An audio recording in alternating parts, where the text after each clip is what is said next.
we're going to start what I think will be a really exciting day, and not just because of these really cool box lunches.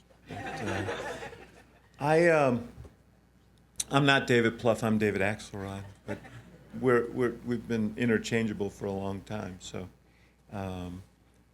I remember, and David probably does too, when the first meetings of the nascent Obama campaign took place, some of them in our conference room. We were partners here in Chicago, and there were like 8 people, right? We were the entire Obama for America operation, and we were contemplating challenging a very formidable front-runner in the Democratic primaries, Senator Clinton, who had a very formidable organization and great resources. And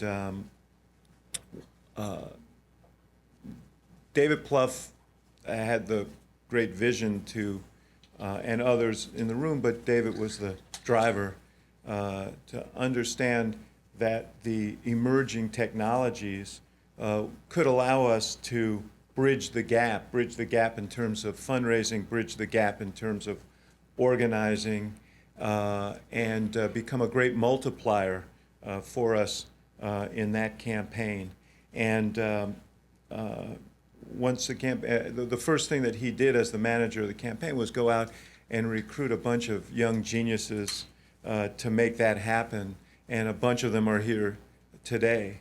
And when 2012 rolled around and we were looking at that challenge, what we knew was that the march of technology was so rapid that if we were going to be competitive, that we were going to have to reinvent what we did in 2008, which was on the cutting edge then. And the group you'll hear from today was deeply involved in that project. It's now famously a part of the formula that helped the president win re-election. So what we want to do today is explore the history of all of that and give you all a richer understanding of how technology, the role technology played in the campaigns, and perhaps a little bit of where it is going in the future. I'm going to, in a second, introduce the introducer, but I want to take a point of personal privilege to say something about our keynote speaker today. David Plouffe and I have been partners in politics for a decade. I can say that I wouldn't have had the success that I've had personally without his brilliance and collaboration. He's a person who has an incredibly incisive, visionary mind. He's got the soul of an organizer and a very good heart, and that's an unbeatable combination. So I'm really pleased that you'll have a chance to spend some time with him today. Let me introduce Alan Linton, who is a member of our Student Advisory Council, a graduate student in political science, to introduce our speaker.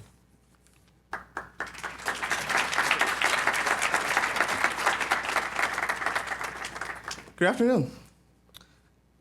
We have a big afternoon on hand. We're going to be talking a lot about targeting and messaging, but I have the esteemed honor of introducing David Plouffe, and this introduction will be very short. He began his career in 1988, joining Delaware Senate candidate Sam Beard as field staff supervisor. He went on to work on the Senate and presidential campaign for Senator Tom Harkin of Iowa. And he won his first campaign he was ever in charge of for Representative John Oliver.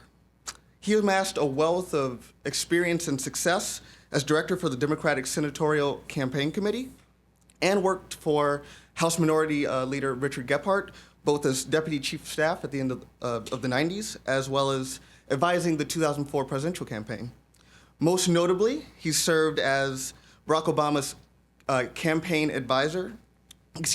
manager in 2008, and former White House senior advisor to President Obama. He's worked with some of the most influential leaders of our age, both in politics as well as strategists and thinkers. And between David Axelrod and David Plouffe, I guess the one thing I would change is to change my name to David. So without further ado, David Plouffe.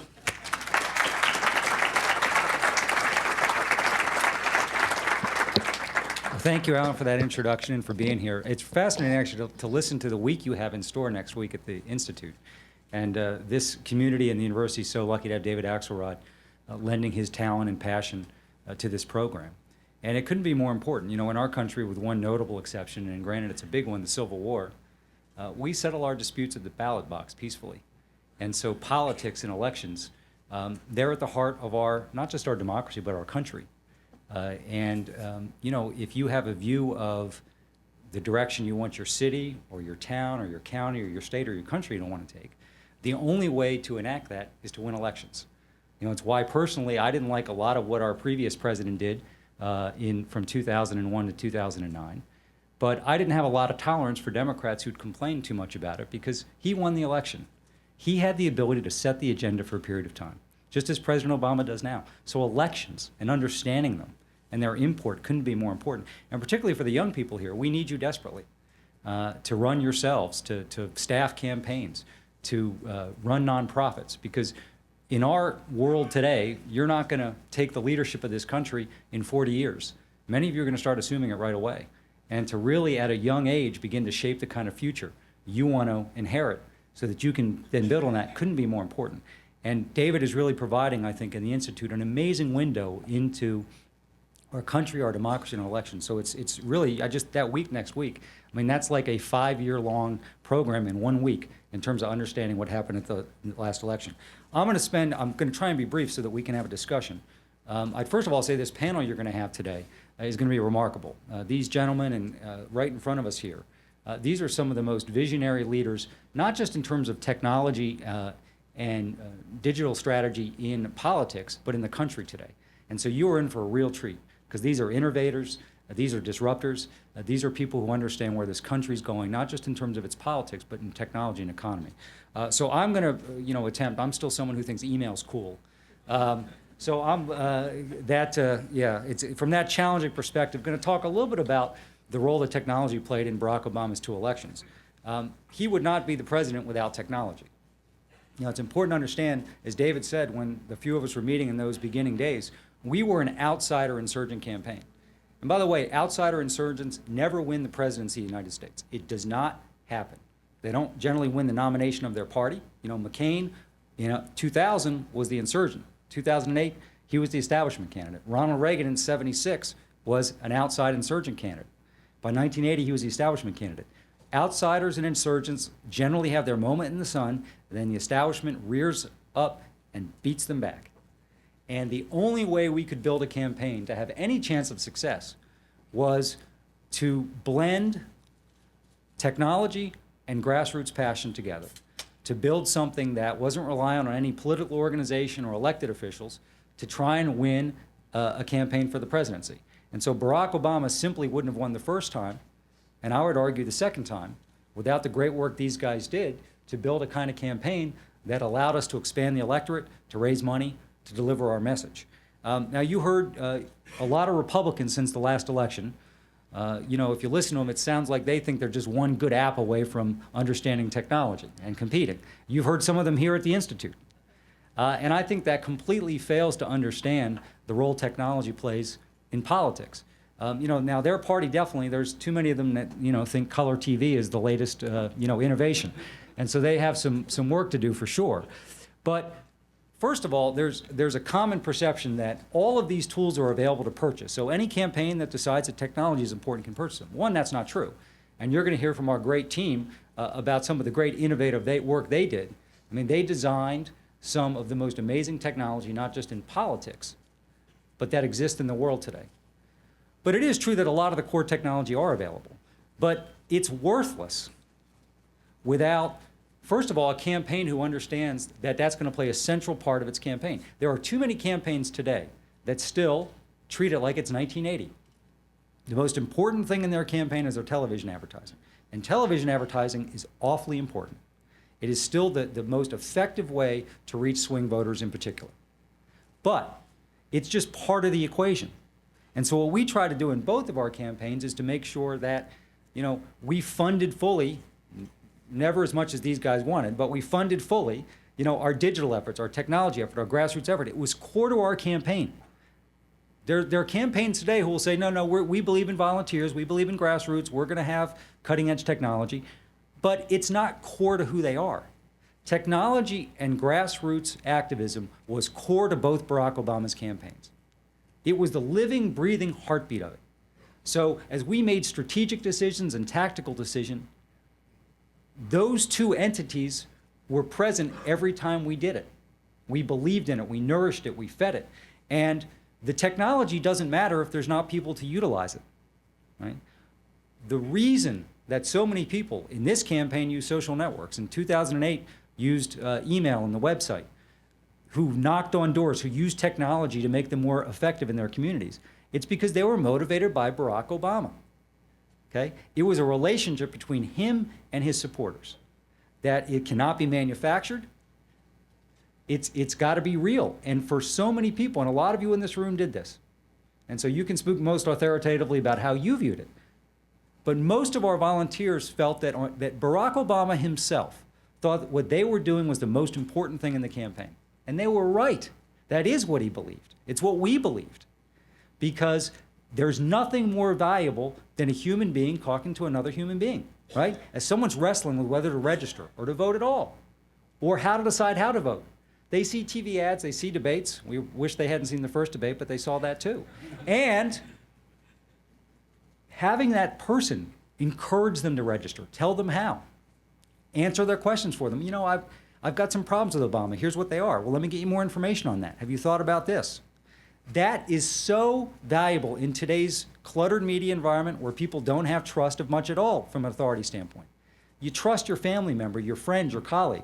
And so what technology did, it has enabled our grassroots supporters to be so enormously productive and powerful, to understand who the undecided voters were, to understand who the people we knew were supporting Barack Obama but weren't currently registered were, to move our message, to fund our campaign. We may be the last campaign, sadly, in the era of super PACs, to be the central actor financially in their own campaign.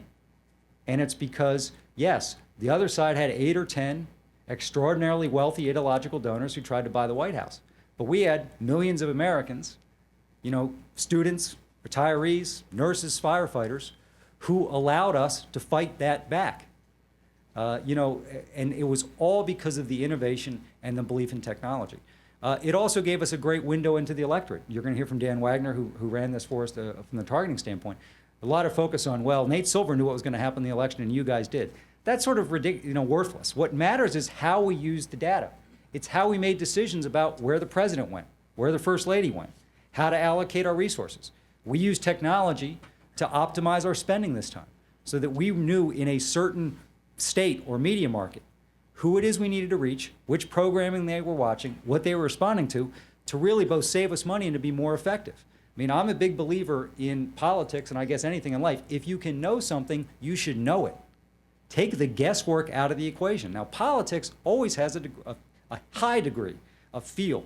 There's still an art to it.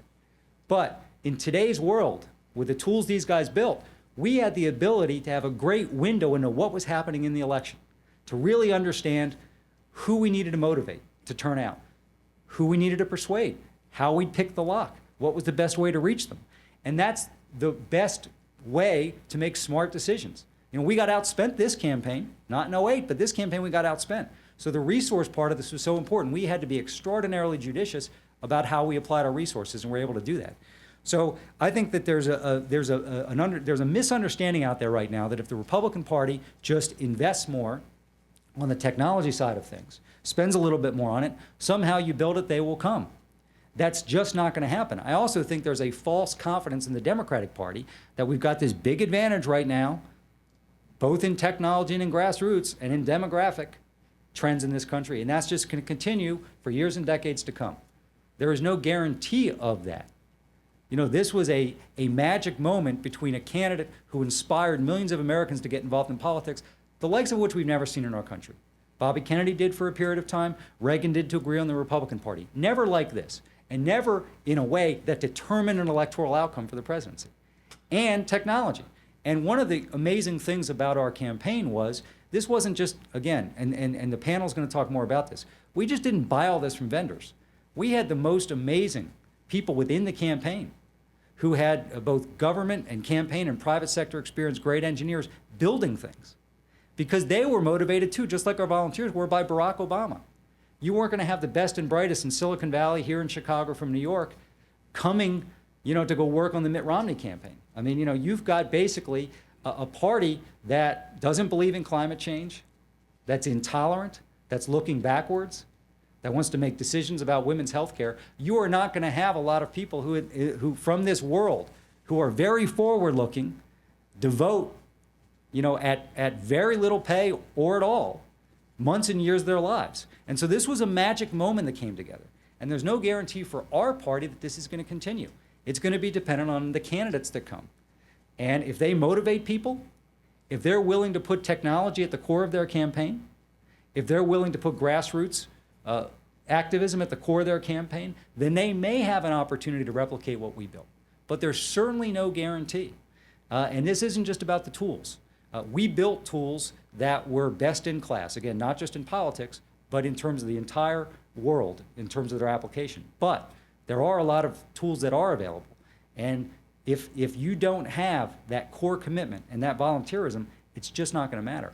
The other thing we tried to do is understand that we wanted to be consistent with how people live their lives digitally. All of us every day can say that, we go to websites all day long, and ones that are too slow, that don't answer us the question, particularly for young people. If you guys can't get an answer in 15 seconds, we've lost you, maybe 5 seconds, okay? You want speed, you want accuracy, you want it easy to sign up. And our view was people don't give you a discount because you're in politics. Like, okay, we're going to come to the Obama website, and one of our big challenges was in '08, most people in this country, both our volunteers and voters, they had a computer at home or at work, and they spent a lot of time on email. By 12, a lot of people had gravitated to social networks, a lot of people had gravitated to mobile. It was much more challenging than in '08. But regardless, people weren't going to say, okay, you're a political campaign, so I'm not going to expect from you what I expect from Amazon, right? Or from Facebook. It doesn't work that way. If people come to your site, or you're on Facebook, or however they're communicating with you, and it's deficient in any way, it's too slow, it's not interesting enough, it doesn't give you enough information, it's not authentic, you've lost them. And so our approach with the leadership of the team you're going to hear from later was not just to build the best digital political operation in history, to build something that can compete with the best private sector technological and digital footprints in the world. And I think that's what we did. You're going to hear about some of their innovations later. But in terms of how people could contribute to the campaign using one-click technology that only Amazon had. I think our Facebook campaign, by the end of the campaign, people who didn't live in battleground states, some of you might have got these messages. You were getting, messages from our campaign saying, hey, your friend in Ohio, make sure they vote, make sure they've early voted. Think about the power of that, to allow people on your behalf to use that social information to go out and help the president win re-election. So we made sure that it was an experience that was not just okay, not just cleared the bar, not that it was better than Romney or McCain or Clinton, that it was something that people really felt was as good as anything else they were doing on the digital landscape. And I think that's really important for people who are going to be in campaigns going forward, not just for the presidency, for Senate, governor, mayor. You've got to be, if not best in class, you've got to be consistent with what people are experiencing in other parts of the digital life. Because, we all do this. It's so frustrating to have an experience that seems deficient, that's too slow, that's too cumbersome, that makes it too hard to get involved. And they're out there in every nonprofit, campaigns, business, education. And I think what our team did was really make sure that people felt like it's quick, it's informative, it's easy for me to get involved. And that's so important, particularly on a campaign that was so reliant on young people. We couldn't have won the primary, nor the campaign in '08, nor this campaign without young people turning out in record numbers. And I think it surprised a lot of people, not Dan Wagner, but it surprised a lot of people that we got turnout. Now, a lot of that was the campaign we built. And by the way, it wasn't all technology. In the Research Triangle of North Carolina, in Boulder, Colorado, in Iowa City, in Ann Arbor, we were flooding bars, we were flooding places where young people are congregating because young people are very itinerant, they move around. We weren't able to reach them on the phone. We weren't able to reach them on social networks. We had to flood the zone. You've got to try everything in your disposal to reach these people. But there was a quiet determination, I think, in 12 compared to '08. In '08, there was more of kind of a giddy excitement about both Barack Obama and the promise, and just a huge desire to turn the page on the Bush years. I think what you saw in 2012 was more of a quiet determination about, from younger voters, that now some of them were huge, aggressive proponents of the president. Others were maybe unhappy with a thing or two we had done. But what he represented was the world that they wanted to live in. A more tolerant world, more closely connected globally, understood technology, on women's health care, on climate change, on issues around with gays and lesbians and Latinos. Just that's the kind of world they wanted to live in and the kind of country they wanted to live in. And Romney represented something much different. So there was a very powerful force out there, which is, maybe it wasn't the same excitement. It wasn't as new. But the choice was so stark for people about forward versus back, which was a core campaign message we used across the board, but particularly for young people, it resonant. And what technology allowed us to do in grassroots activism, again, married, it allowed us to go out there and capitalize on that, to register voters and turn them out. And in state after state, the percentage of the electorate that was under 30 was higher in 2012 than it was in 2008. I think it's one of the more striking surprises of the campaign. It certainly caught the Romney campaign by surprise. But I think it caught a lot of observers by surprise. So I don't think there's any question that without, in this campaign, a great social network ability, a great ability to understand the electorate, the technological tools to empower people on behalf of the president. In '08, more primitive tools, but still were core to our campaign. Barack Obama wouldn't have gotten out of Iowa. We would have been an interesting footnote in political history. So it's not technology itself that allowed us to do it. But without it, we wouldn't have registered as many voters. We wouldn't have communicated our message nearly as well. We wouldn't have raised nearly enough money or enough money to win. We wouldn't have put together a very, very unusual electoral coalition to win 2 improbable victories. So I think as you look forward at what's next, people who are younger and smarter than I will be able to answer that. We don't know, but you can envision a time not too long from now where a volunteer is knocking on the door of a swing voter in Columbus, Ohio, and they have a question about education, and a hologram of the candidate shows up and has a conversation with them right there. It's going to happen at some point. You could see, even more tailored advertising to individual voters based on all the information we know. So you're having a very individualized conversation. The ability to someone's talking to a voter, whether it's online or offline, and they say, I've really got a question about energy. And right away they have a video chat with an energy expert from the campaign. These things are going to happen. So technology, it should make you salivate. If you're going to have the opportunity to be part of a campaign that does have grassroots energy, so you can fully capitalize on technology, it is going to really continue to revolutionize our politics, mostly in a good way. Because it's not just about people writing $10 million or $20 million checks. It's about empowering average people.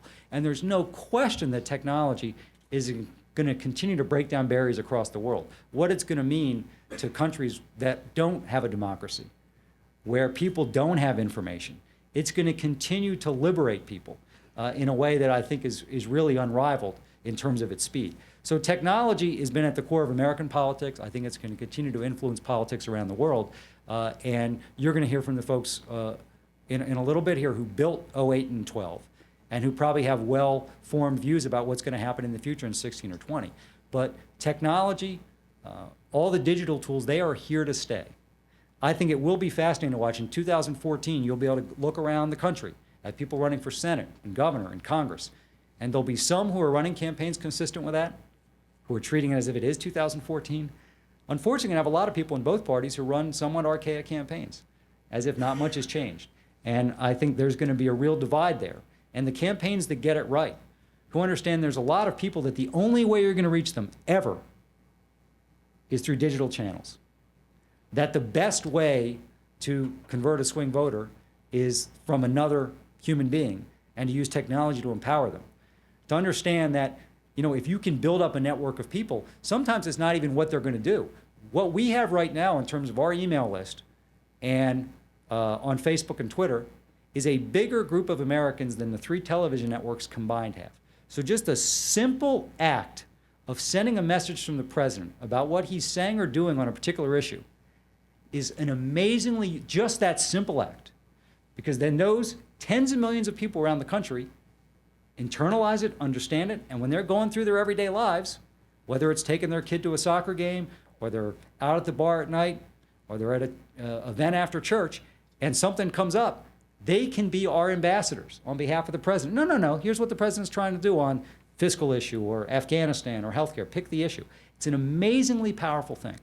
And so, and it's something that the best campaigns going forward will make sure they understand. And they will account for it, they will budget for it, they will make strategic and tactical decisions based on it. You know, the campaigns that are more stuck in the past won't do that. Some of them may still sneak through and win, but increasingly, if you do not run a campaign that's consistent with where technology exists at the moment in everybody's lives, you won't be successful. So with that, I'd be happy to take any thoughts, questions, ideas. Any of you guys have? Oh, that's how we're going to do it? Okay.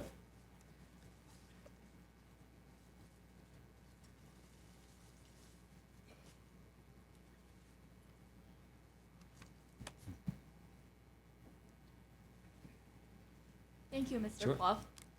I would like to ask, when the topic shifts from campaigning to governing, how much has President Obama's grassroots campaign from 08 to 12 been involved with passing the president's first term agenda, and how much of it is gearing up for 2012? And now it's after the president's last campaign. How is OFA going to move forward? Thank you. Well, I think there's no question that after 2008 campaign, we did understand we had a re-election in the offing. So, you know, continuing to build the organization in a way that would be ready to take the field with force in 2012 was very important to us.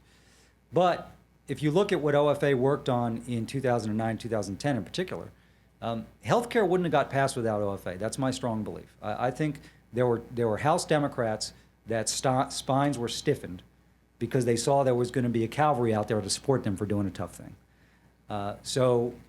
You know, if that's all OFA did was pass health care and re-elect a president, I'd consider that to be damn important. But it did a lot more than that. It helped with Wall Street reform. Helped us on issues around making sure student loan rates didn't go up, making sure that we cut taxes for the middle class. So going forward, we surveyed all of our volunteers, and we took our instruction from them, and they were pretty clear. They said they wanted to continue to work to support the president's agenda. I would say even with more ferocity than they did after 08. And part of that, I think, is the lesson they learned is this is hard.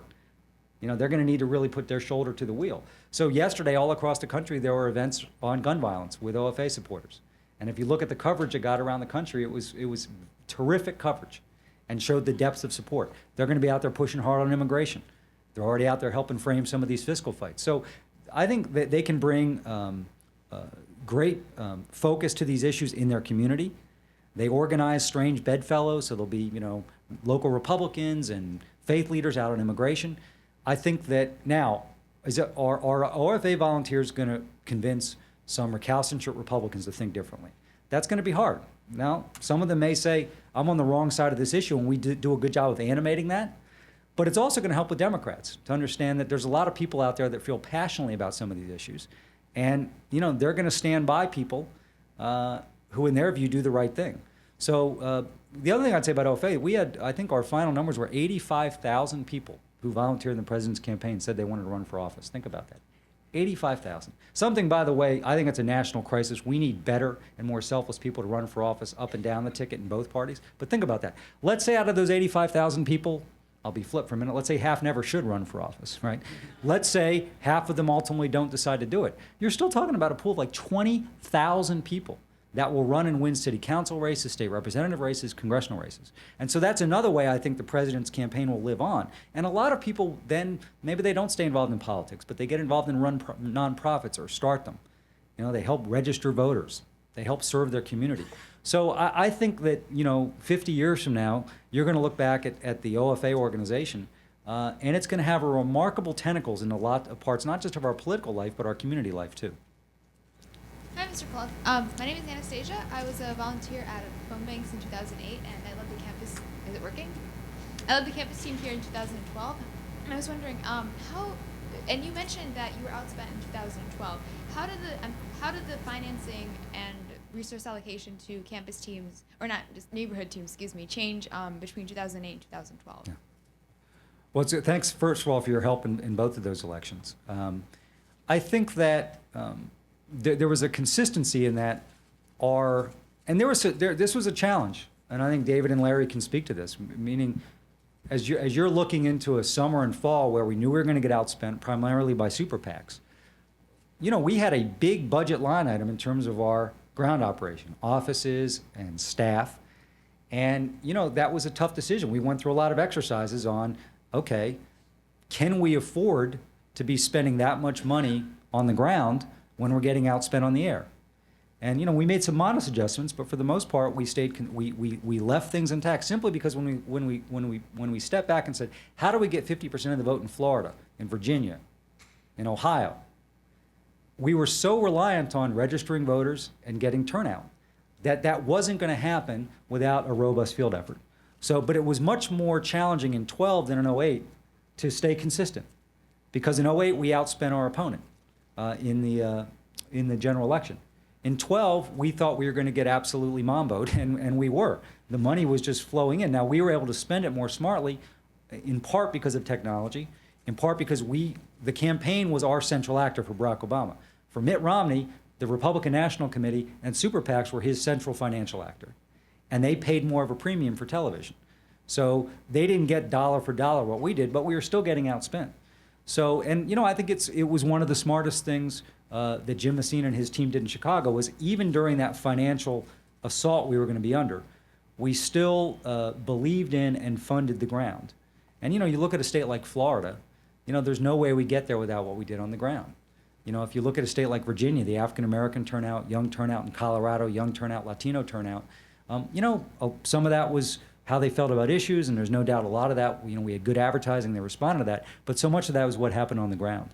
And that's hard to do, and I think for a lot of campaigns, they would make a different decision, which is we can't abide getting outspent or the potential of getting outspent on television. So we're going to cut back what we're doing on the ground, maybe even cut back what we're doing in the technology field to make sure we're not getting outspent 2 or 3 to 1 on television. And I think something, I'm sure David will talk about that at the media session this week. There's no question that television advertising and the weight of it had less impact this time than we've seen in previous years. Now, some of that's because a lot of the advertising on the other side was super PACs. They didn't have access to the candidate. We did a lot of positive advertising with the president, which people always find to be interesting and informative and useful. But, I would say that the effect of all of the super PAC money, and even if you look at Senate races, you've got people like Sherrod Brown in Ohio, go around the map. Democrats were just pounded and pounded and pounded, and they got outspent pretty significantly, and they were able to withstand it. And I think that deserves a lot of study of why was that? Why in 2012 were there more people to withstand getting outspent than historically we've seen before? And I don't have a great answer for it. I've got some theories about it, but I think that's a really important thing to try and study and understand what happened there. And you see the Republicans going through this, which is there's a lot of people out there, mainly who've made a lot of money in business, who live and die by having the right return on investment, invested in these super PACs, and they were utter disasters of epic historic proportions. And they spent $1 gazillion to win back the Senate, win back the presidency, and they got zilch. And it's going to take a lot of work to understand why that is, I think. Hi. Hi. I imagine you've gotten this question a few times, and I only mean it sort of half facetiously, but why did you spam us so relentlessly? And were you afraid of backlash? I mean, how did you tune that email campaign that we were so familiar with? Well, this is a question, yeah. Well, this is a question that Joe Rospars and Teddy Goff are better suited to answer because they're the architect of the spam campaign. No, I guess I'd say a couple things. You know what's interesting about it? And in 08, I think we found this to be the case. A lot of our core supporters actually wanted us to email them more. They were so invested in this campaign. And if anything, we made a mistake in 08 by not, the frequency probably, we learned from this, wasn't as high as it needed to be. We also sort of refrained from emailing them about process or what was going on in the race, right? And that's what they wanted to know, because they were getting bombarded in the primary where we're 30 points down, we've got no shot, right? Or in 08, it was, Sarah Palin's going to deliver John McCain the victory. You know, any number of times in 2012, we had our moment where people thought we weren't doing very well. So it's important to understand that a lot of our supporters, listen, they're out there giving time to the campaign they don't have to give, less time with their kids. They're giving us money they don't have to give. So they go out to dinner with their spouse once a month, now they can't do that. They get a babysitter once a month, now they can't do that. They're cutting back on their food purchase. I mean, there are a lot of our people out there. This was a huge burden for them to support the president with their time and their money. They were our stockholders. They wanted, so I know it could get annoying and you know, particularly when you're asked for money a lot during a period where we're doing that. But for the most part, I think our data, but certainly our gut is, you know, people wanted to be completely tied into the campaign. They wanted to know what was going on. And yes, they knew that, you know, they were going to get asked to contribute money or time, but also they just wanted to hear about how we were handling different issues or what Mitt Romney was up to. You know, that they were living and breathing the campaign. And, you know, the truth is, not all of them sit around and watch cable TV. And the truth is, cable TV is a deeply flawed, I mean, the race that's covered in 2008 and 2012, and I felt bad for people who are supporters. Because you know, you read the paper, you're on, you know, the internet, you're watching MSNBC or CNN. The way they were covering the race and telling you what was happening was completely different in many cases than the race we experienced ourselves. And you know, it was diametrically opposed in some respects, and that was you know, I think a burden on a lot of our supporters. You know, even after the first debate, where I know we gave everybody heartburn, the truth was the race structurally didn't change. Mitt Romney gained back some of what he had lost through 47%, but people weren't leaving the president. But if you followed the press coverage, it was that we were hemorrhaging. We were destined to lose. No one's ever flamed out like this. But the data each and every day couldn't have been clearer, which is, now the one thing it did do is it raised more money for Mitt Romney. It infused his campaign with more enthusiasm. That it did do. Our first debate gave him more energy, more money, and for really through election, they thought they were going to win solely because of that. Not a small thing, by the way. But in terms of how swing voters in Ohio, Virginia, or Florida, they weren't deserting the president. So I think that we apologize about, you know, if you dealt with spam. But I think for a lot of our people, they would have, you know, been fine if we were communicating 3 times a day. Not necessarily asking for money 3 times a day over a 30-day period consecutively, but listen, they were living and breathing this thing. They wanted to know what was going on. They wanted information, and you know, it was a trial and error thing. But I think, you know, I tell you, one of the really remarkable thing that our digital and technology team did in 2008, as I said in my remarks, most people were living their lives on desktop computers and email. By 2012, a lot of people had gravitated to social networks, less people using email. But for the campaign to work properly, we still needed a lot of people to give us money, spend some time on our website, and certainly make sure that on Facebook, you know, they were getting what they needed to be effective. And a huge challenge. I would even, you know, like scaling a cliff, really. And our team really figured out how to make sure, with that big change from 08 and 12, we're able to accomplish it.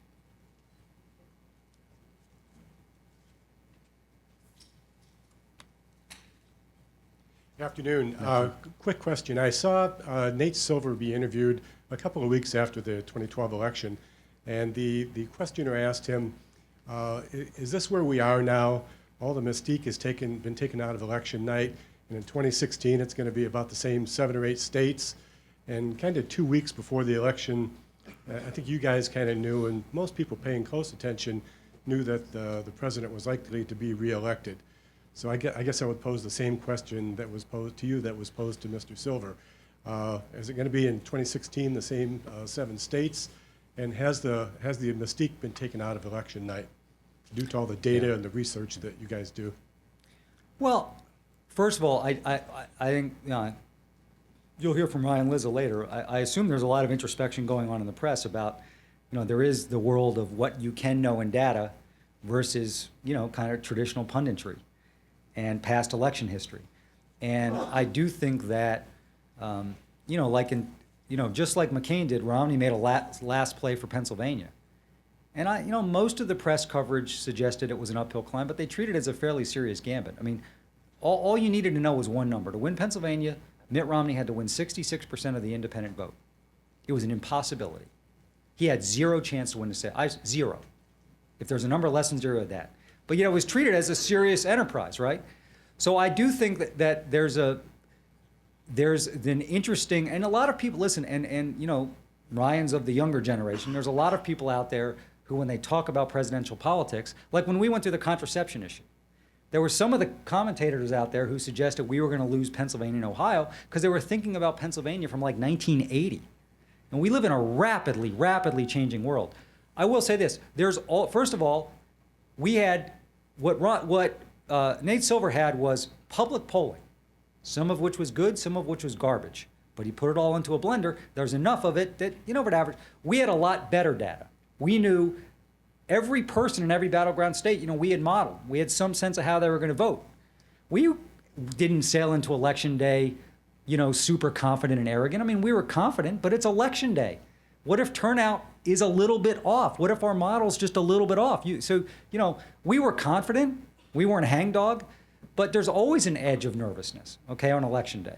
You're dealing with human beings, and data's not perfect. So I think what you're going to see, maybe 14 in some of the Senate and governor's races, but certainly in 16, I think will be more of a blend, more sort of traditional punditry about how issues may play out where the race is. But you are going to have this set of data. The one thing I'd caution you against is public polling is deeply flawed in many respects. So what happened here is there was so much of it that Silver's model was able to capture. Now, he missed some Senate races, but he got the battleground states right. I think he had Florida, maybe by election day, he had us winning Florida. But so bad polling can pollute the model. But I do think you're going to see more people, certainly in 16. My guess is you're going to see a proliferation of Nate Silvers. I don't think the New York Times will be the only entity to have someone like that. Now you have people on NBC like Chuck Todd who know a lot about politics, but didn't have, weren't running models like that. So my guess is you're going to have all three networks, the cable networks, maybe some of the major newspapers that'll be still around in 2016, will have their own desk, so to speak, that says based on all the publicly available data, we think this is where the race is going to go. So I think there's always going to be some suspense. The departure here was unusual in that I think the press corps, you just go back and look at Monday, November, before the election. Dead heat race, dead heat, tied. And so the departure between that and an ultimate election victory, which was quite pronounced, 4 points nationally, huge electoral college margin, big margin in some of the battleground states, that was an oddity. I don't know if you're going to see that again. And not all some of the public polling was closer to where we had the race. A lot of it wasn't. The other thing you saw was a lot of national polls, and almost every national poll was just garbage. And, we do not have a national election for president. We have a series of governor's races, essentially, in a small number of battleground states. That is the presidential election. So what is happening in California or Illinois, with all due respect, or Texas, as it exists now, Texas will be a battleground state before too long, doesn't matter. All that matters is what's happening in those battleground states. And I actually think, humbly, the press corps would do a better job of interpreting the race for the American public if they spent more time exclusively living and breathing in these battleground states and trying to discern what's happening in those states. I want to shift a little bit from campaigning to governing, but do you envisage a future in which we can use the data acquisition technology that we have now to really poll the electorate in a nonpartisan way, sort of a la the CBO scores particular acts, to get a sense of where the nation is? Is the nation really 90% for universal background checks, and use that in governing rather than in elections? I think probably less from kind of a public opinion standpoint. I do think smart governments are using data each and every day to improve their services, to understand where they've got problems, to understand how people are accessing government. So smart governments are utilizing those technological and digital tools to improve. I still think most governments, people are frustrated because the things they can do to purchase goods or find research or all the things we do in our life digitally, with government, it's still too complicated. I mean, people ought to be able to, with a couple of keystrokes or increasingly with voice recognition technology, get any answer to any question they have about government, right? If you're a business, if you're an individual, a nonprofit, just tell me, without much time, how to do what I need to do. So there's sort of the outward-facing services of government. Then smart governments will use that technology, I think, to change and to shift resources and to shift personnel and understand. So I think it'll be less from sort of a public opinion standpoint, but I think it'll be more to discern patterns, whether it's crime, whether it's traffic and transportation challenges. They're going to use that each and every day to fine tune and improve. Because again, a lot of this can be known. And through smart data and smart analysis of data, you can make smarter decisions to serve the public. This will be our last. Yeah. Congratulations, David, by the way. Thank you. I think everyone's proud that you were successful. Because you were the campaign manager in 08, and then obviously in 12, had a different role. You weren't the campaign manager, you were an advisor to the president. I'm just curious if you could speak to those different roles that you served Barack Obama, and especially being in the White House and not being obviously in Chicago. If you could just speak to that experience and your perspective of those two events.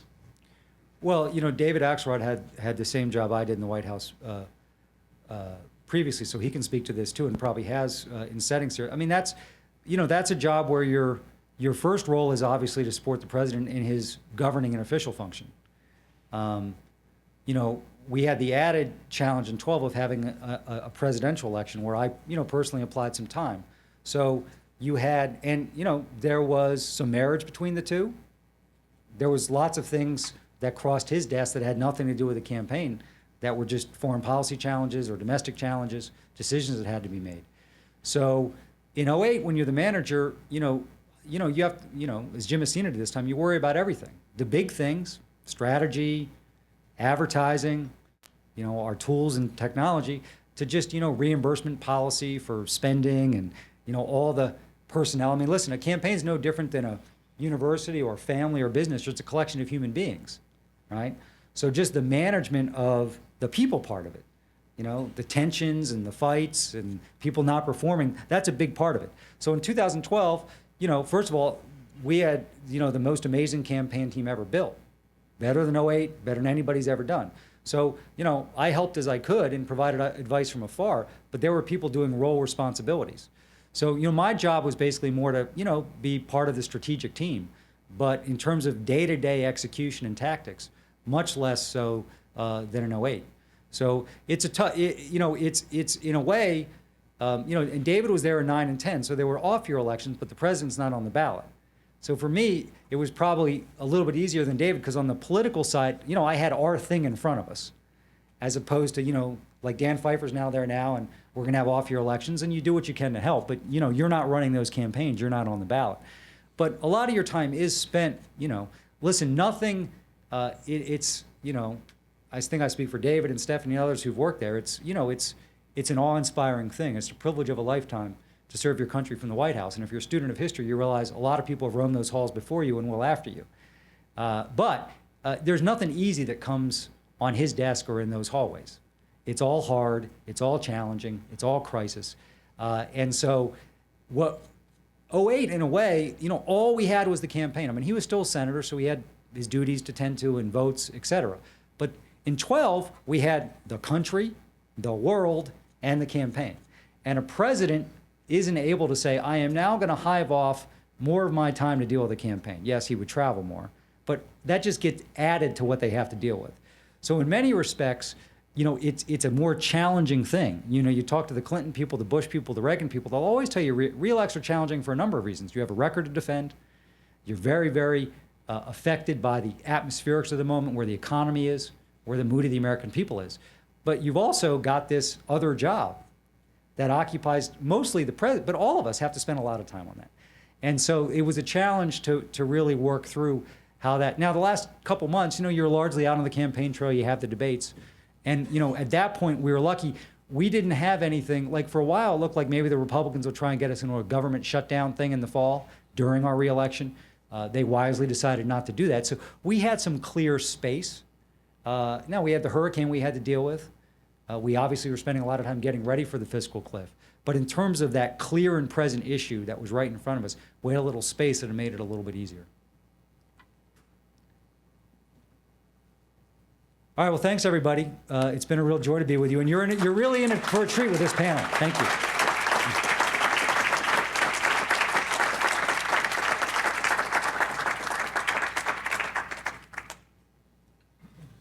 So that was great. Thanks again, David. And we're going to take about a 5-minute break, stretch your legs, get a couple bites to eat, and we'll get started with our first panel on targeting. So we're going to get started with our first panel, focusing on using research and technology to target voters. It's going to be about an hour-long discussion with Team OFA. And I want to just give a brief introduction to everyone up here before we get started. Jeremy Bird directed National Field Operations for Obama for America. Previously, he served as Deputy Director of Organizing America and General Election Director for the 2008 campaign in Ohio. He recently co-founded the new startup 270 Strategies. Teddy Goff was Digital Director of Obama for America, where he led the campaign's social media efforts and online organizing portal. Previously, he was Associate Vice President at Blue State Digital. Larry Grisolano served as Director for Paid Media for Obama for America campaign in 2012 and Director of Paid Media and Opinion Research during the 2008 campaign. A partner at AKPD Messaging and Media, Larry has advised campaigns at every level over his 30-year career in Democratic Party politics. Harper Reed is a developer and information architect heavily involved in social networks and the open source software movement. He served as Chief Technology Officer for Obama for America and previously was the CTO for the Chicago-based Threadless. Joe Rospars is the founding partner and creative director of Blue State Digital, a leading social networking and multi-platform marketing agency. He served as chief digital strategist for the Obama presidential campaigns in both 2008 and 2012. Dan Wagner was the chief analytics officer for the Obama re-election campaign. Previously, he served as targeting director for Organizing America at the Democratic National Committee and led targeting efforts in the Great Lakes and Ohio Valley region during Obama's 2008 bid. And moderating this fine panel is Ryan Lizza, a Washington correspondent for the New Yorker magazine, and has written extensively about targeting and field operations in the Obama campaigns. So Ryan, take it over. Hey, thanks a lot.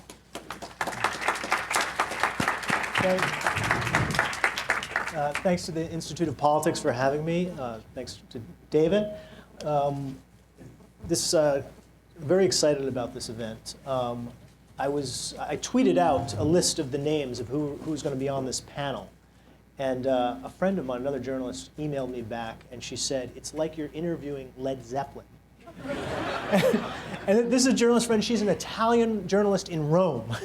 And that's what she thought of these guys. So your reputation goes far beyond Chicago, far beyond our shores.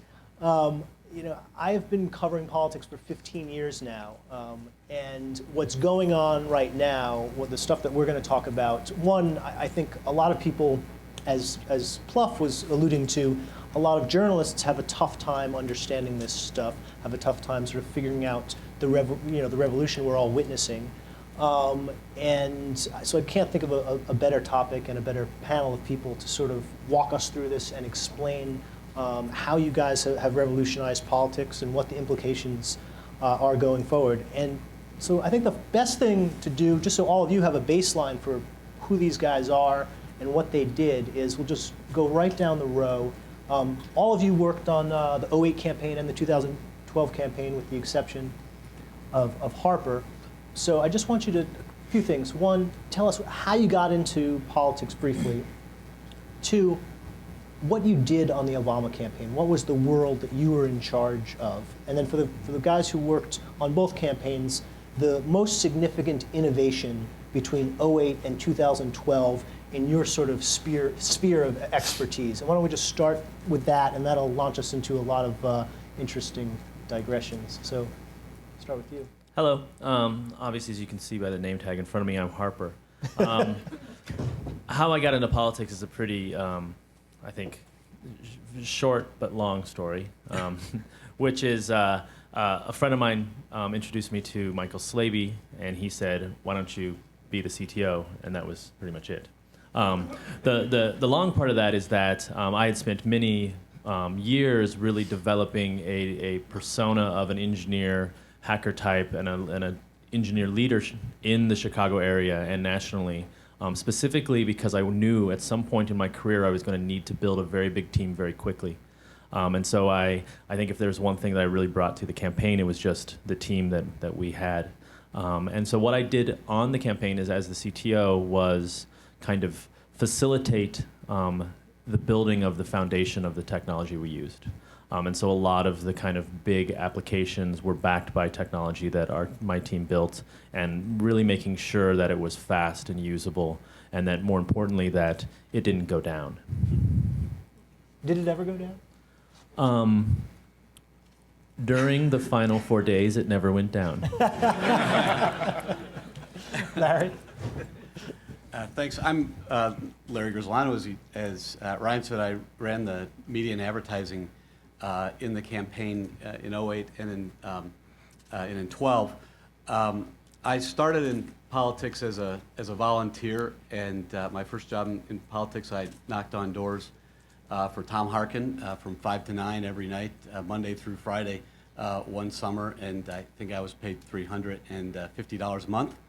And I was hooked, and I worked on campaigns. It took me 7 years to get my bachelor's degree because I only went to school in the odd number of years, much to my parents' consternation. But for those who are interested in campaigns and politics and work there, I think that's the right path. I don't think you're going to learn about campaigns in an agency or sort of reading about it online. I think you got to get out and mix it up with voters and understand how people interact with this thing, democracy and voting. To answer your question about the difference in 2008 and 2012, I think it's an interesting context for what we're going to talk about today. From an advertising standpoint, the very biggest difference was something that David Plouffe alluded to. We outspent our opponents in 2008. So the inventions we had to come up with were how to spend money, how to spend all that extra money. And we actually did some innovative things with the extra money. This time, we came into it knowing we were going to get outspent. And we spent a lot of time saying how we're going to deal with that. As it relates to this panel, one of the things we decided was if we were going to get outspent, we're willing to be outspent with that 80% of the electorate that's already decided how it's going to vote, that are on the Republican side or Democratic side. We wanted to concentrate our resources, and we weren't willing to get outspent with the other 20% that was sort of up for grabs. And so that gave birth to a notion of targeting and how we find out who that 20% is and how we direct our paid media toward that 20%. And that was a lot of the innovating that Dan Wagner and everybody else on this panel did, was to figure out how we made sure we weren't getting outflanked with those people. If I could just say one more quick thing, if anybody wants to know if one person can make a difference, really every single person on this panel is here for one reason, and that is there was a culture in our campaign, a culture of innovation. And there's a reason we had this culture, and he's sitting here. His name's David Plouffe. If you went to the campaign manager in 2008 and you said, I got an idea, but I want you to know it's never been done before, the presumption was on your side. If you said, I'm going to do something and it's because it's the way it's always been done, you better have more good reasons to do it. And honestly, if you talk to 99 executives in business and say, how come things aren't innovating in your company? It's because they have the opposite approach, because more people lose their job or get ridiculed because they took a risk and it failed than lose their job or get ridiculed because they did it the way that it got done before. So Plouffe had the vision and the guts to make us be innovators, and it's the reason why this stuff flourished. Hey, I'm Teddy. I was the digital director in 2012, and if I can extend the session of the Mutual Admiration Society, and also actually answer your first question. I mean, I was one of the many thousands of people who started on 08 right out of school. Some of us were fortunate enough to have paid jobs. Most volunteered. So for people like me, we don't have bigger heroes than the two guys named David who you heard from today, Mr. Plouffe and Mr. Axelrod. So it's cool to be here with you guys, and thank you for having me. So on this campaign, I worked with Joe, who's at the end of the table, to run the digital shop. That meant social media, email, what we did with our website, basically everything that we did online, from design to some of the dev stuff. Obviously, Harper's team handled most of the technology, working with Wagner on the targeting, working with Jeremy on the field stuff, working with Larry on the advertising. In terms of what's changed, I mean, every time I think about that, I think we tend to forget exactly how far the technology's come, even just in the last 4 years. I mean, for as much as '08 was celebrated for being effective and savvy in how it used digital media and technology, and it was, Facebook was about an eighth the size then that it is now. Twitter was nowhere. You'd never use the word Twitter and the word strategy in the same sentence. I mean, even the iPhone was invented during that campaign. I mean, he started running before there was an iPhone. And so, all these things are incredibly new.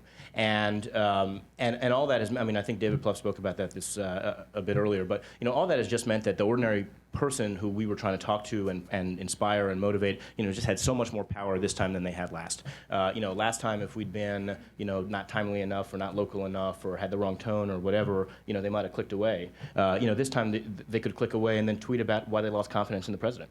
And so, that can be that can do real damage to a campaign if you're not treating them right. That can also be the best asset that we had if we did treat them right. And so, this time we had to be even more about giving people, the kind of relationship and experiences and tools they want, and with the understanding that they could go out and do our work for us if we did. Yeah. Hey, everybody. Thanks for having me. It's been a great week for me. I've been here on Tuesday and Thursday. I did a session with some of the business school students here at Booth about our management and training program on the campaign, and then was over talking to some of the political students on Thursday. So this is the end of a good week for me, traveling from the north side down here. So David, thanks for having me. It's been a great week. And I was telling folks earlier, the first thing I knew about University of Chicago is that my cousin, who happens to be the smartest person I know and also the most awkward person I know, went here. And so you guys have definitely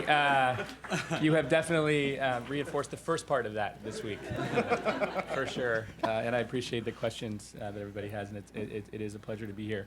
So personally, how I got involved in politics, I grew up in a trailer park with a Southern Baptist anti-political Republican father and mother who didn't talk about politics, and the only political thing they ever did was protest at the adult video store that was built on the corner. And I didn't get involved in politics till I went to Harvard Divinity School out of college, and I was studying conflict resolution. I thought I was going to go to the Middle East and solve the peace conflict there, and that job is still open. Yeah. I know.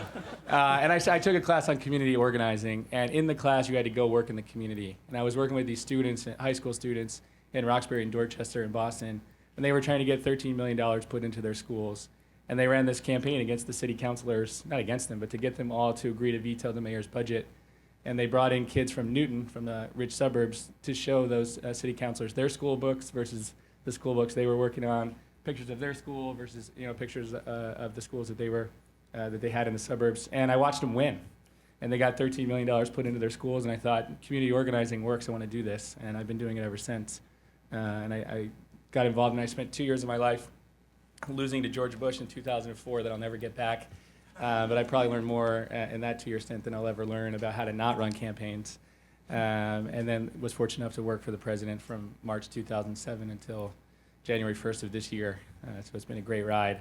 My role on the campaign this time, I was the national field director, was to hire, train, and then manage the field directors and the field operations in states to reach 270 electoral votes. And to do that by hitting our numbers on registration, persuasion, and turnout. And that's what I did every day. Personally, how it was different from 2012 and 2008 is that in 2008 I was in the field. I was in Ohio in 2008, and all I cared about were those electoral votes. Whereas this time I was in headquarters, and so we'll talk later, I'm sure, about the difference in that. But it was a great experience to watch the folks who had been fellows in 2007 run our national training program, or volunteers in 2008 run our battleground states. The thing that I think was the biggest difference in a positive way between 08 and 12, not personally, but just in terms of the campaign, was the integration that we had. In 2008, particularly in the digital and the organizing space, it felt like we were running two campaigns almost. There was a campaign for those people who came online and got involved that way, and then there was a campaign for people who came into our local offices. And we worked, I think, every day from the start of 2009 until Election Day 2012 to break that divide. And that's part of it was from the technology, from the big data that Dan focused on, and also from Teddy and Joe's team and our team in the field trying to figure out how to merge that gap. And I think that was the biggest difference for me. Dan? Thanks for having me. In full disclosure, I went to the U of C, and I think it provided me with the preparation that I needed to work in a windowless cave for 2 years. So proud to be back at the place that destroyed a beautiful football stadium to erect a new library. Glad to be home. How I got here, I started out the campaign after kind of a short history in management consulting and corporate finance. I decided that my next big move was to be a Latino phone bank coordinator for Barack Obama. And as you can see why that makes total sense. And I did that for a while, and basically, with my very well-developed University of Chicago personality, called lots of people on the phone in Spanish in Iowa and Las Vegas. And really just kind of became enamored with the process and became enamored with the questions that people had about the primaries, about their rights, about their issues, about everything. And I was okay at it.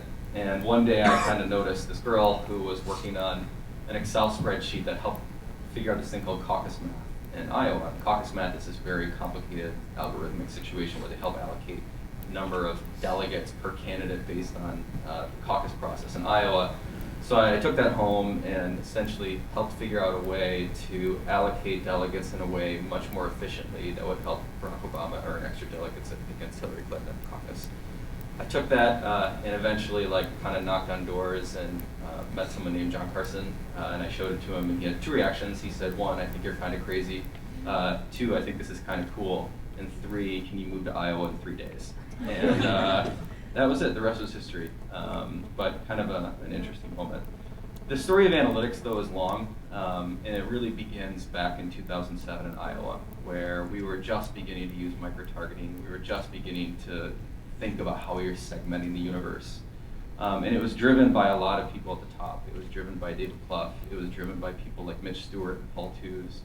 And what came out of Iowa was kind of this idea of a conversation between people who ran campaigns and people who sat in dark closets and stared at computers and really liked it. And the beginning of that culture that basically grew from 1 or 2 people in that back closet in Iowa thinking about what is the structure of the electorate? How do you break down the electorate into different components? How do you think about turnout, persuasion, and registration in such a way that you can maximize the total value of your marginal contributions through your volunteers or through your money? And from 08 to 10, it grew from 2 to 4 to 15, going from kind of a proof of concept to basically a proof of scale. Into 2012, the goal was to kind of expand these new quantitative exercises about resource allocation into new areas with new opportunities.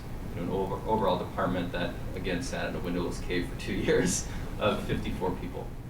And we'll talk about a lot of stuff, but the overall goal at the end of the day was to create this individualized campaign, was to take people on the left hand, so volunteers and ultimately digital resources, media resources, and people on the right hand side who had their own ideas, their own thoughts about what the country should be, and their own kind of sets of information, and to connect those 2 points such that we were only providing people with the information that was relevant to them with the channel that they preferred. And it was a very complicated exercise, but one that was just an incredible kind of process that involved kind of years and years and years of innovation that really goes back to 07. And even before that was some of the things of the Democratic Party. So anyway, it's good to be home. Thanks for having me. Jim. Hi, I'm Joe Rospars. It stinks to go after Dan because I feel terrible that my office on the campaign had a window. Yeah, Lakeview and everything. Sorry. Yeah, bright futures. So I want to answer the how I got into politics question first. I was one of those people who were really excited by the possibility of a whole bunch of people getting involved in a campaign in 2004 with Howard Dean, and Jeremy was one of them too, and there was a bunch of other folks on the campaign as well. And so I wound up showing up in Burlington, Vermont with no promise of a job, just to go work 100 hours a week to try to make whatever I could make happen. Eventually they got me a job. I mean, it was $1,000 a month, so more than Larry made back in the day at his job. But it was an interesting experience because there were a lot of people who had that sort of twinkle in their eye about getting involved in a campaign that sort of felt like it was open for business, that it wanted you to be involved.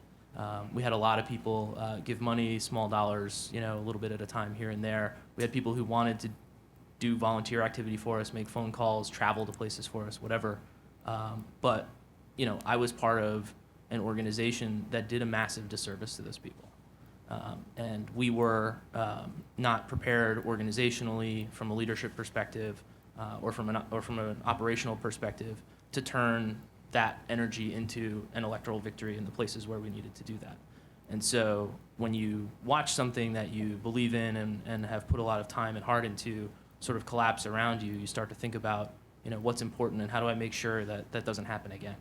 And so we started Blue State Digital as an agency and a technology company to try to figure out how to address some of those problems so that the people who had that twinkle in their eye for whatever the cause is don't get disserved by the organization that they're committing to. And so we didn't really know where that was going to go. We helped Governor Dean go take over the DNC and sort of help implement the 50-state strategy and increase the small donor and volunteer capacity across there. But to David Plouffe's credit, I was one of those big bets that he made that was probably pretty irresponsible. I was a 25-year-old kid, who was put in charge of trying to build a department that didn't really exist on other campaigns, and this was the sort of new media digital team to sit, at the senior table and be a broker between the communications and organizing and fundraising and technology people to try to have a relationship with somebody coming to our website for the first time who wants to know about who Barack Obama is, but also somebody who we're trying to cultivate into a relationship so that a year later, when maybe we have an opportunity to roll into their state with a primary campaign, we have some sort of relationship with them from the point that they initially came up. And so that was my job in the 2008 campaign, and we had very little choice but to have these sort of two campaigns. It wound up being sort of a pickle at the end as you try to integrate it when you're the nominee. But the reality was there was no campaign but the online campaign and the early state game in those 4 particular states. And so, our job was to figure out, what the hell can we get these people to do? How can we feed them with information? How can we build a relationship with them? How can we help them organize themselves in these places that maybe, if we're lucky, we might have a chance to roll into in a primary, a caucus, or a general election? And so, me and Teddy and other folks on that team, created that problem that we had to spend all this time sort of, unwinding. And so, we really groped through how to address that relationship, how to begin that integration even while the campaign was going on in 2008. But we improvised our way through it and made some progress and were able to win. In 2009 and 10, the question was, can you take this out and apply it, as David said, in sort of private sector, nonprofit sector? How can we institutionalize the lessons of this and distill the learnings and professionalize it more? And so that's what Teddy and I both went out to Blue State and spent 2009 and 10 doing that with nonprofits and brands and media companies, trying to help them better understand how their organization can serve the people who are most important to them.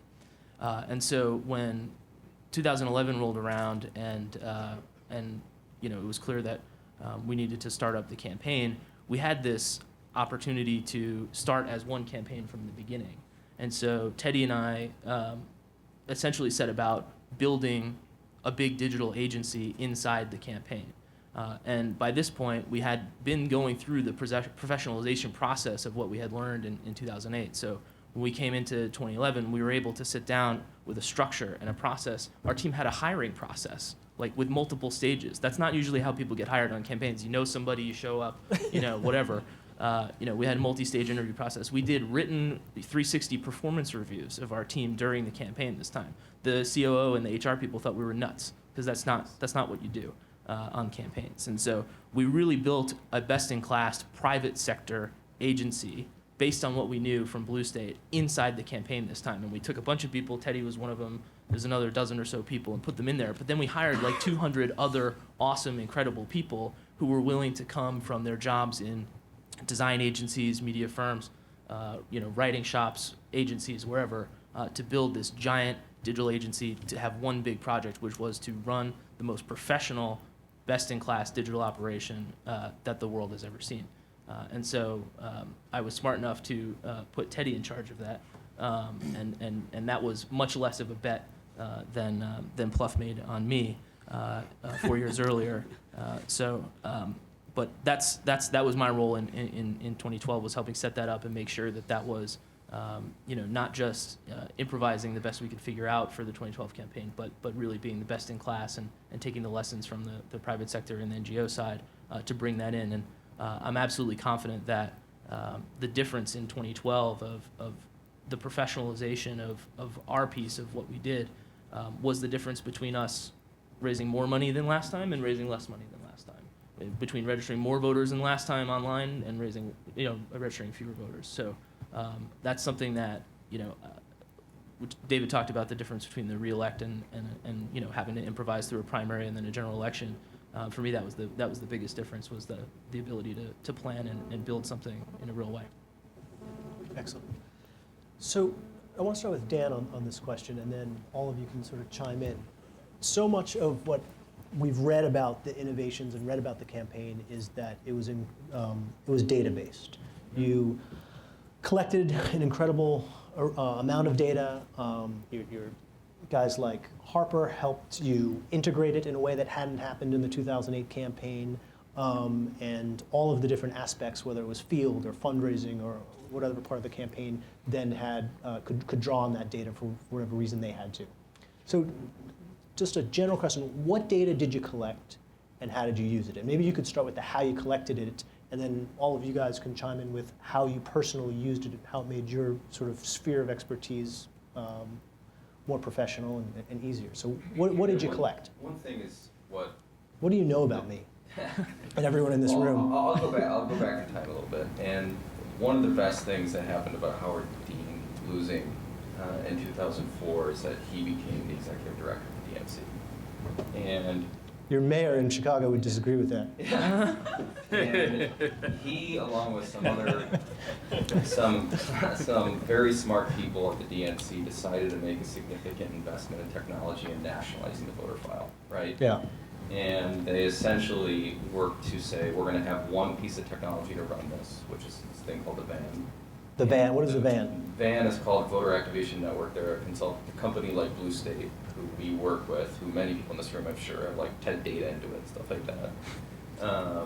And it's a voter contact interface that people out in the field can use to talk to volunteers, collect data, enter that data in the system. That data then gets ported back to the DNC, right? But most importantly is the DNC took the step to say, all right, the states are not going to be just collect their own little voter files and sell those voter files and whatever. The DNC is going to take a load off them and scale that work and build a single national voter file that they can then provide to national campaigns. That asset was the most important thing going into Iowa, because there was a clean, ready voter file, so that when we hit the ground running on February 5th, we went into I remember I was doing math for like the Idaho caucus, a case in where we netted more delegates than Hillary Clinton netted out of New Jersey, right? Right. And that was only because of this back-end system. So the legacy of our database goes way beyond and way farther back than this cycle, and it really owes itself to like those people who made these hard decisions, similar to hard decisions that were made this cycle, but back, into those years where they really took risks. 2010 was the first time where we started to take the digital data sets, the donor data sets, and the volunteer data sets, and then match them up against the voter file so that we could get a comprehensive view of an individual. So this individual who voted on this date, volunteered on this date, gave money through these 3 channels on this date, and had their registration date changed on this date. And that was kind of the first time when we could get a single view of each of those people. In 2011, 2012, that was when we basically said, all right, we're going to apply resources and scale to this. We have a concept for it, how we're going to unify all these databases. And then I had a very awkward meeting with Jim where I said, hey, I need $500,000. And we got that money. This is Jim Messina, the campaign manager. And built this thing. Did he understand? Yeah, it was almost like a 2-minute conversation. So it kind of works like that.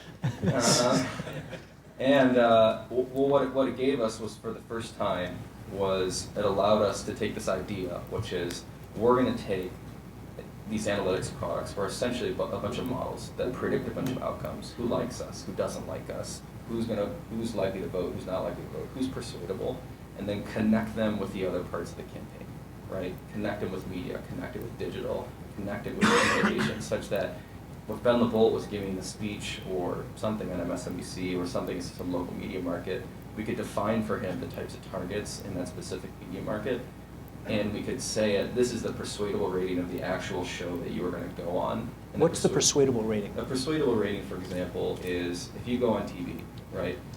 What we could do is we could estimate the number of persuadable voters that were watching that program, right?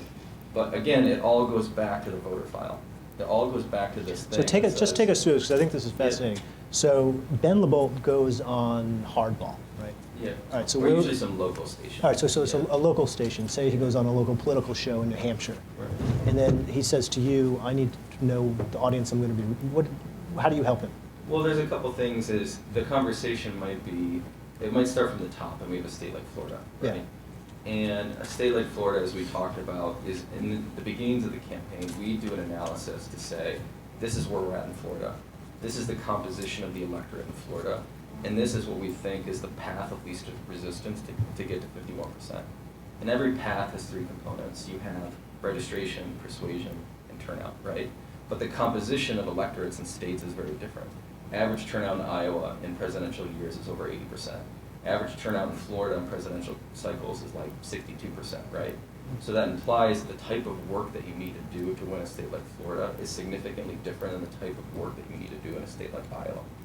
So we would say in a state like Florida, and specifically a market like Tampa, if he goes to it, we would say, this is the actual type of electorate in the Tampa media market. And the type of work that we need to do is some mix of registration, turnout, persuasion. In Tampa, it's primarily turnout, and it's primarily early vote turnout. So the message that you should be giving, consistent with the overall path to victory, which is kind of given by this national portfolio, is to communicate about the importance of early vote, the types of people we need to get to early vote, the deadlines for early vote, et cetera, so that he is basically saying, okay, I'm kind of being proactive about how we're going to win this media market, which is an overall segment of the overall national strategy. Got it. Does that make sense? Yeah, that does. Larry, I want to ask you, because one of the interesting things in the coverage after the campaign was how data transformed media buying, how you guys became much, much more efficient about where to place your ads, and this tool, the optimizer. So tell us what the optimizer was and how it changed media buying. Sure. One of the things, picking up on what Dan said, is you hear when you look through a lot of the business literature today, everybody's overwhelmed by big data. And the reason is it's not a deficiency of data, it's a surplus of data. We have too much. So if you're a decision maker in a business, one day the guy who's running the digital program comes in and says, all right, we're getting less traffic from the Northeast and more in the South, and we need to do something about that. And the next day the market researcher comes in and says, things are going well with women and not enough with men, and we need to do something about that. And all this data is taking you a bunch of different directions. What Dan did was he took all that data and he rationalized it into two simple things. What's the likelihood somebody's going to vote for us? And what's the likelihood they're going to turn out to vote? The only two things that matter in a campaign. And so, this wasn't just something he was diddling with in the back room. This was the core of everything everyone on this panel did. We only cared about the people who were in the middle ratings for support, the people who were persuadable. We only cared about the people who needed to be boosted to turn out, who were for us. So it was a way to rationalize all that data that it always fed into the only two things that mattered to the campaign. As it pertains to media buying, there's a problem, and this is another thing that you'll find in the advertising literature today. There's a huge problem. We have a rating system. The rating system was created when there were 3 networks and everybody sat around and watched TV all the time. And so this is the traditional, the Nielsen rating. Yeah, the traditional ratings. And it's not just Nielsen, but the other services as well. So they can tell you generally and broadly, does this program have more women under 40, women over 40, men under 40, men over 40, things like that. Well, we had, in most cases, in any given market, we maybe had, in a market that had 3 million people, we had 14,000 people maybe who fell within that 45 to 55% likelihood to vote for us. Those big groupings that were built around 3 networks didn't do us any good, because we live in a world where, number one, we had a small number of targets. Number two, people are now dispersing themselves among hundreds of channels on the cable networks, and also among thousands of websites. So what we did was we started out with those people who are our targets, and instead of the old way of saying, here's the programs, who's watching them, we said, here's the targets, what are they watching? And it literally turns marketing on its head. Everything you learned about how to target in traditional marketing is completely the opposite. And so one of the ways we were able to answer this question was, the cable companies keep track of when your TV set's on and when it's off. And it's set-top box data is the sort of term of art for it. And there's privacy issues here, so you can't say, okay, I'd like to know whether David Axelrod was watching a certain program last night. But what you can what you can do is you can say, I've got one big, massive group of people, and I want you to match it against the viewership data, so it's anonymous, and you can get a very granular sense of which of your target voters any given program is delivering. And so they actually matched up your individual voters with the billing addresses without giving away personally identifiable information, right? They actually meant, like, you knew that voter X was a 45% persuadable, and the cable company told you if he was in their system. No, it's not individual. Not that granular. It is you can only do it with a big group, right? So and there's even an intermediate step there. It's very it's protected against people being invasive, right? However, there's all of those all the demographic characteristics that are attributed to the people who are watching, and all the demographic characteristics you know about your people who are your targets. And in that process, it can get matched up, so you have a very granular sense of where you can find your targets on the dial. And so Dan and his team created almost our customized ratings process for each of the programs, and for a hell of a lot of programs that you can't even buy ratings for because they're so small. The normal subscription services don't provide them. And that's why when you read all the stories during the campaign, that during the evening news we were getting outspent. If you watched the evening news, you'd see 6 Romney ads to every 1 Obama ad. If you could hang on until prime time, and it was hard to hang on through all that, but if you could hang on until prime time, it was about even. And if you flipped over to the cable channels, it was probably 6 to 1 the other direction, because that's where the target voters were sitting. That's where these sort of persuadable voters were. Persuadable voters aren't watching the evening news. And so that's how we kind of innovated it and it was, as necessity is the mother of invention. As I mentioned at the top, there was a reason why we did this, not because we thought it was neat or even more efficient.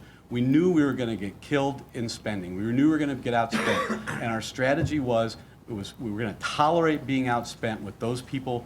We didn't like it, but we were tolerating being spent with those people on the polls who likely weren't going to change. And we were going to dominate the parts of the communications channel that spoke to people in the middle, and we weren't going to tolerate getting outspent there. Jeremy, in your world, how did the targeting data that Dan came up with, how did it change field?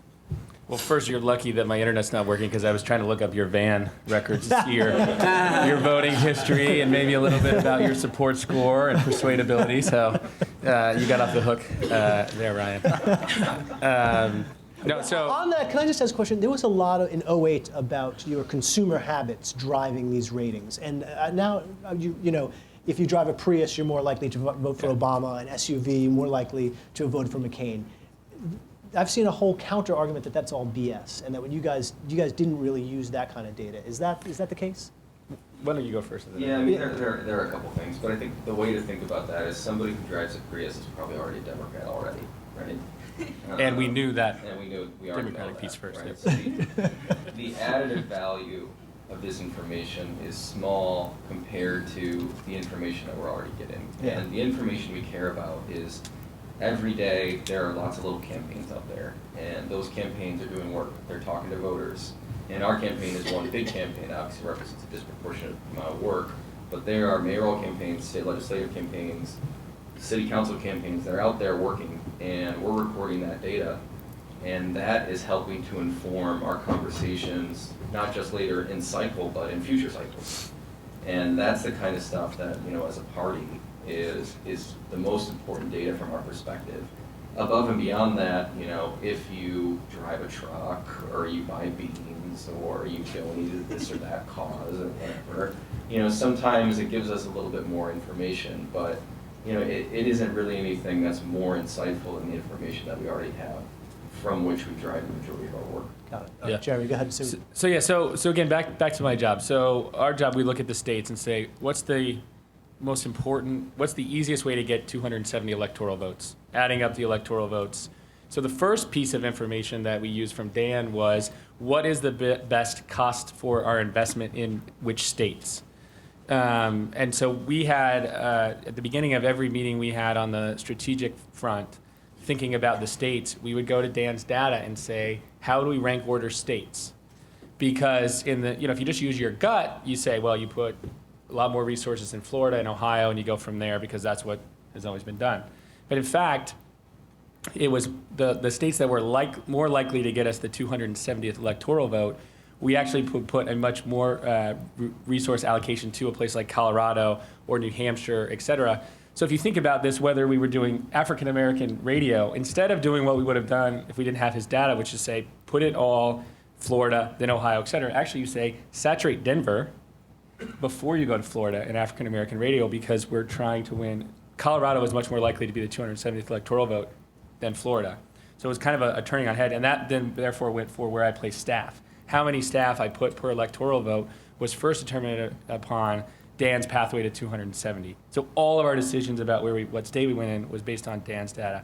Then beyond that, in the state, which voters we talked to was determined upon Dan's data. So what Dan would do is do a survey, not a poll of 400 or 800 voters, but a survey of 3,000, 4,000, 5,000, and then it's all adding up as he goes in again to do it, to ask a much shorter survey, not a long survey about message, but a shorter survey just to get top lines on whether or not they were going to turn out and who they were supporting. And then we would build the models that mattered. The persuadability model, which first we were getting a support model, and then we built to not just who's likely to be kind of in the middle of the support model, but who can we actually move by talking to them, which I'll get to in 1 second. And then the other was turnout, who's likely to turn out, who's not likely to turn out, and finding the sweet spot of who we could actually impact. If we talked to them, we were increasing their likelihood to turn out, or if we talked to them, we were increasing their likelihood to support us because we knew they were turning out. I think one of the major advances this time is we didn't just have support score. What that means is if you're in the voter file on a score of 0 to 100, 0 is you're definitely voting for Mitt Romney, 100 is you're definitely voting for Barack Obama, we would look at the people kind of in the middle and think of them as persuadable voters in 08. This time we actually went to those voters, talked to them, did surveys on the front end and on the back end to figure out who actually moved, who was persuadable, and then build a persuasion model.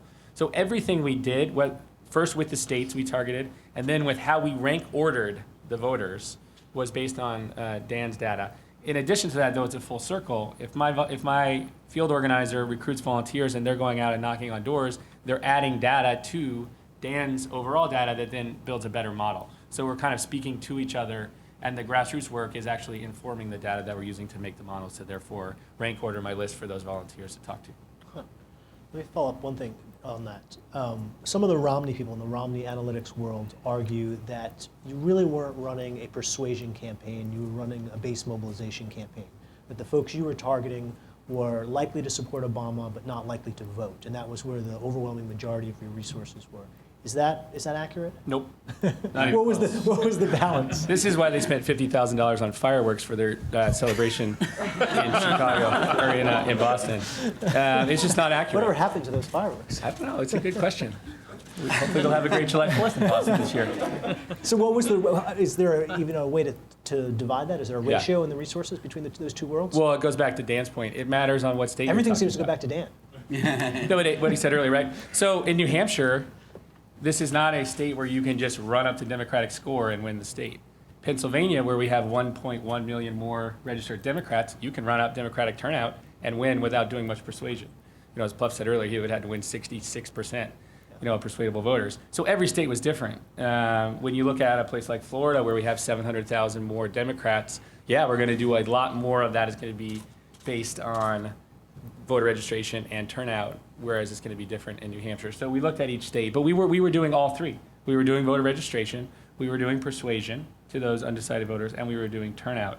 I think the narrative afterwards has been, because turnout was so different than most people thought, that was kind of all we spent our time doing. But we actually had a massive persuasion program in these states where that was a big part of our getting, the electoral, getting to 51% in that state.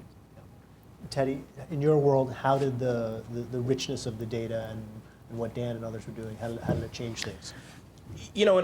In our world, we were, we of course worried about undecided voters, particularly when it came to online advertising. But, a lot of what we were doing was trying to talk to supporters and to either raise money from them or arm them with information or organize them. And in that kind of world, I think it's worth talking about behavioral data in addition to the sort of demographic data and the volunteer collected data that these guys are talking about. In our world, two people who may have, let's say, signed up in 2007, donated then, and never donated since, are a lot more alike in terms of how they're likely to behave, and respond to tomorrow's email than two people who may be 55-year-old men in Santa Fe who've had completely different, experiences and backgrounds with the campaign. So, we, again, all the stuff that Larry described for media buying on TV, we applied basically that same sort of process, obviously with different mechanisms and delivery systems to online ads. But when we were thinking about what to do with email, what to do with Facebook, what to do with our website, we were looking at what people were actually telling us. Because a person, if a person is clicking on this and not that, they're basically telling us they want more of this and not that. And we tried to serve them with a better and better experience over time on the basis of what they were, effectively saying to us. You guys, take us through the process of designing, maybe Joe, you can answer this, take us through the process of designing the perfect email solicitation. There's lot's been written about how scientific it was. You did We had thousands of chances to try. as everyone in this room knows. You did a lot of A/B testing, and take us through the process of that. I mean, as Teddy said, it's about letting the sort of data do the talking for you. I think that there's a lot of general characteristics you can look. say, I think these things work and these things others don't. The answer is that we were basically wrong all of the time about what we might think was working. It got to the point where we actually stopped the betting pool on what we thought was going to work on a given day because it was too depressing because nobody ever won. And so the two components of this are. And I feel like a lot of organizations and political campaigns especially tend to focus on one or the other, but to put authentic good things into the process, so having a real creative process around coming up with different ideas, different campaigns, having that be grounded in a notion of authenticity, having really polished, interesting content, making that really connected to people and having it be a two-way conversation, but come up with as many variations of that as possible. Then put that into the machine for testing and letting the data show you which people want more of what. And it's not necessarily that one particular thing is going to win for everybody or the most people. It's, this thing wins with people who are 2012 donors. This message is working better with lapsed 08 donors. This is working better with non-donors. And you would do some emails to just certain universe of the list, right? You wouldn't send the same email to everyone every time. Sometimes one thing blows it out, but even with that one message and sort of creative approach blowing it out, there's a ton of tactical segmentation and testing that would go into how much money you were asked to give or what particular action you were asked to take or placement and all sorts of sort of tactical implementation stuff. And so when something like we had a particular email about how we were being outspent, took off and that sort of crushed the test. And it was interesting because what I was going to ask you? What was the email that raised the most money? There's the hockey stick at the end, so response rates go up. So it's basically whatever's at the end raises the most money. But in terms of pound for pound, so you could be sending like pictures of like kitten videos. At the end. We literally were sending pictures out at the end, But the thing that's interesting is that even when one thing in particular kills, that outspent draft that was the best that the Obama organization had seen in 5 years in terms of a response rate had been different versions of that and approaches to that concept and making that case had been losing badly for 2 weeks before that. And it was only because we continued to feel like this was an urgent sort of message and this notion of that we're going to be outspent not just by this Uber X, but by the Romney campaign. Look at the FEC reports and walking people through that. Because we felt that that was important, we kept trying different approaches, and then finally we nailed it. But even when we nailed it and that one won across all the different types of groups of people, there was still a bunch of tactical implementation beyond it, some of which was testing, but other of which was, we knew that if you've given $150 to date, that tweaking the ask to say, if you give $50 now, you'll reach the threshold of $200 and you'll be on the record in the FEC report next month when this comes out as supporting this campaign, that we know that improves the response rate for that. So that wasn't even testing, that would just be segmented, for the winning draft to go out. Yeah. So I have a question for anyone who wants to jump in on this, and this comes from sort of my political scientist friends who, of course, argue that campaigns don't matter, and it's all about the fundamentals, and you give them a few economic, I'm exaggerating here, but give them a few economic variables, and they can tell you what the result of the election is going to be. Given this was a growing economy without a lot of, we weren't losing a lot of men and women in a foreign war, the basic advantages of incumbency. Barack Obama started the election with an advantage and was basically going to win this by a few points, no matter what you guys did. So, how do you know what you do works? How do you know just because your targeting is better that it's more effective? How do you know in a campaign that you're advertising that it's more efficient, it costs less, you're reaching more people? How do you actually tell? And maybe there's no answer to this. Maybe you can't. But since this is a campaign that really cared about empirical data, was there a way to test at the end of the day? To the RNC, they don't matter. Campaigns don't matter. Nothing we do mattered. And you should keep doing what you're doing. But is there a way for you to point, is there, if you had the 2008 campaign run in 2012, would Barack Obama still have won? Well, let me answer. Anyone? Yes. First, No. in this particular campaign, there was a very kind of narrow range of motion, right? People are polarized in presidential politics today. So most of the people who were going to vote for the Democrat knew ahead of time that I already knew I was going to vote for Barack Obama before the Republicans came up with a nominee, right? And most people who voted for Obama were like that. Same thing with the Republicans. They already knew that they were going to vote against Obama. So there's this narrow band of motion in the middle. So to a certain extent, your political scientist friends are correct. There's a certain amount of the vote that is predictable. However, that range of motion could have gone either way.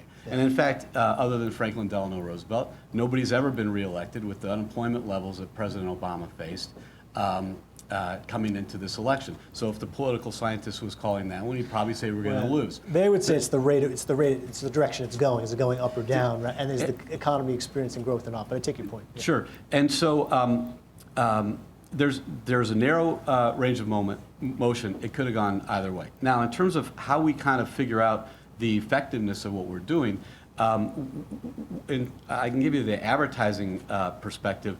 The first thing is, and I think it's always often misunderstood about advertising, never was a single ad that we ran out of probably, over the course of the flight, we probably ran 35 ads. There was never one where we said, okay, this is the ad that's going to do it. We were telling a long, continuous story that was seamless from beginning to end, which was basically asking people, who do you want to entrust the project of rebuilding the middle class? Do you want to entrust Romney, or do you want to entrust Obama?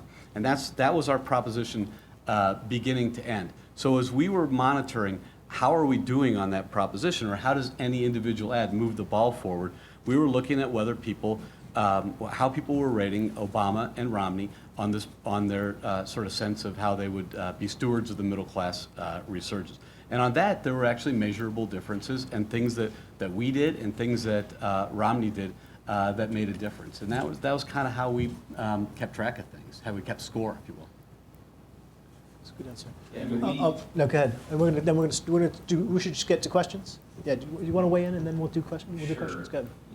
The way that we optimized this election was votes earned per dollar spent or votes earned per hour spent. right?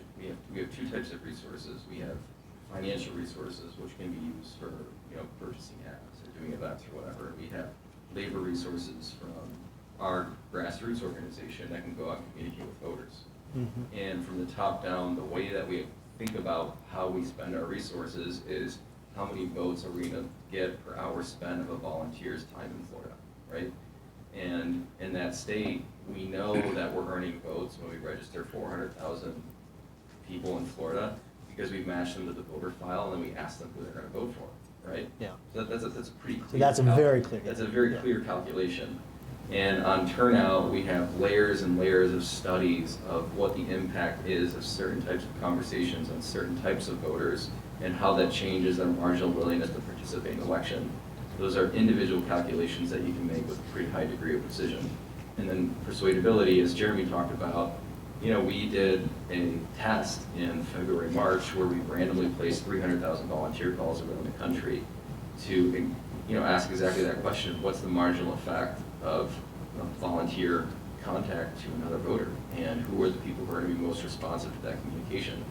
In each of those cases, you can assign a resource value to those things, and when you add it up across, tens of millions or hundreds of millions of conversations that go across a cycle, you're talking about serious volume. Yeah.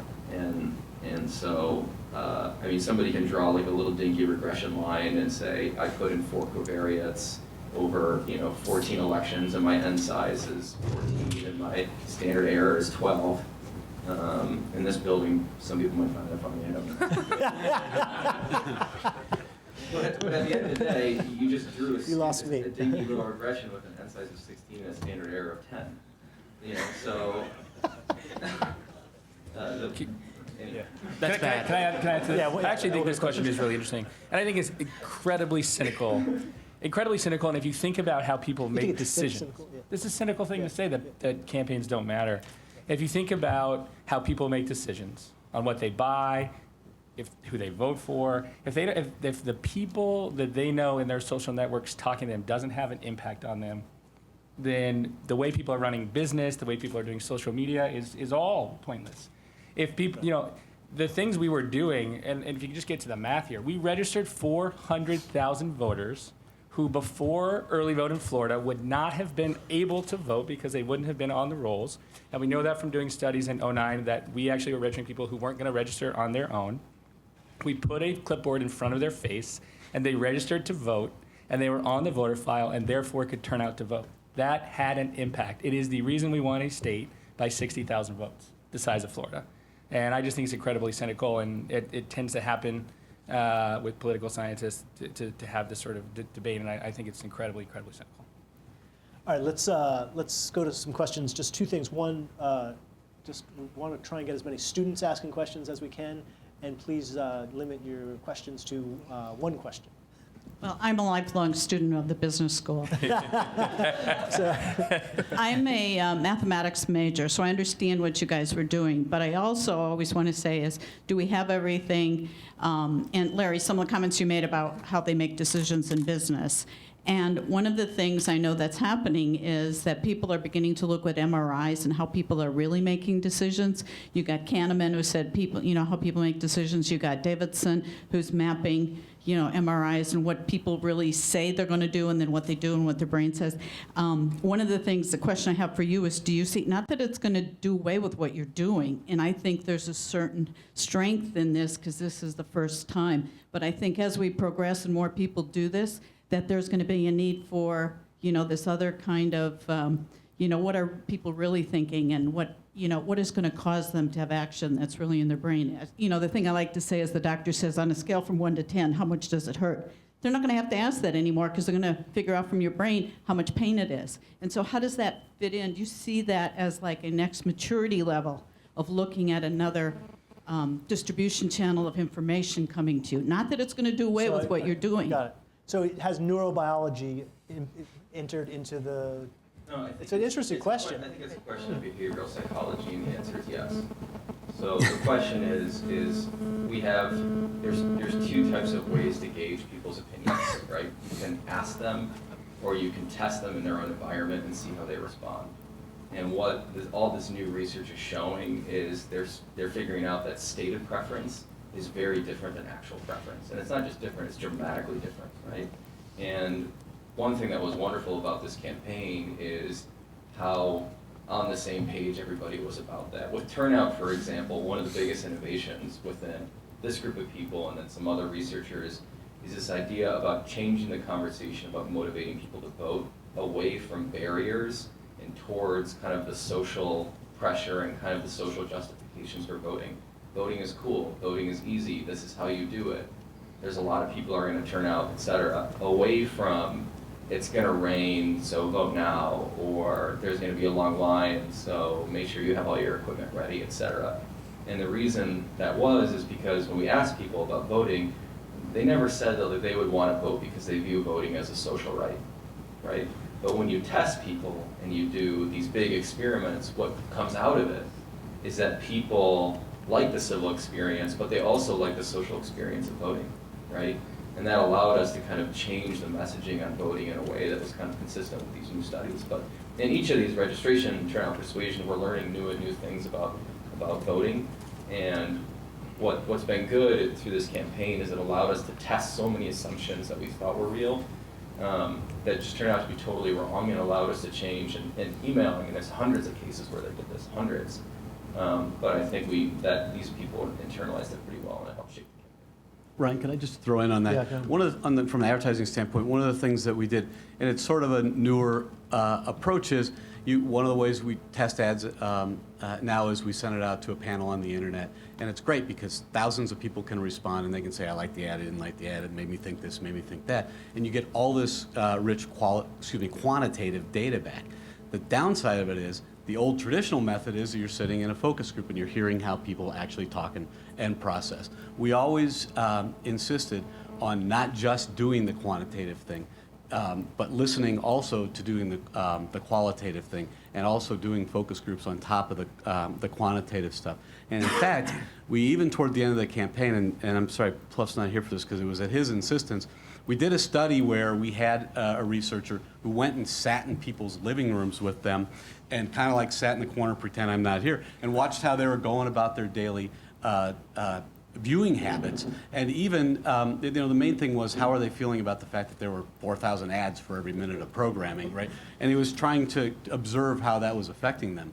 We did an ethnographic study where we asked people every single day to fill out a diary and talk about what kinds of experiences that they were having and how certain things were impacting on them. So this human qualitative stuff is an element of data that's extraordinarily important, and it doesn't, and the quantitative stuff is never going to replace that. And so I think it's a good question. I think there were some methods we haven't spoken about here that we used to try and address it. Hi. Hi, so my question is, so you've built this amazing technology platform and built a database and have a great persuasion model. Now that the campaign is over, how is that being utilized, or what is kind of the forward usage of all of this great work that's been done for the life cycle of the voters that you have in this database, or for the next campaign? That's a great question. I just want to add one thing that was tweeted to me by a Democratic activist in Virginia who said, when do I get these lists from my local campaign? So I imagine this is a pretty major issue in Democratic circles. So who wants to start? I can talk about the technology. From a technology standpoint, Organizing for Action does have some of the technology, and they're trying to figure out what to do. A lot of times there's a lot of press and a lot of discussion about what's happening to the technology, but it's only been like 3 months. So I think the first thing we need to do is give a little bit of time to kind of help make a decision.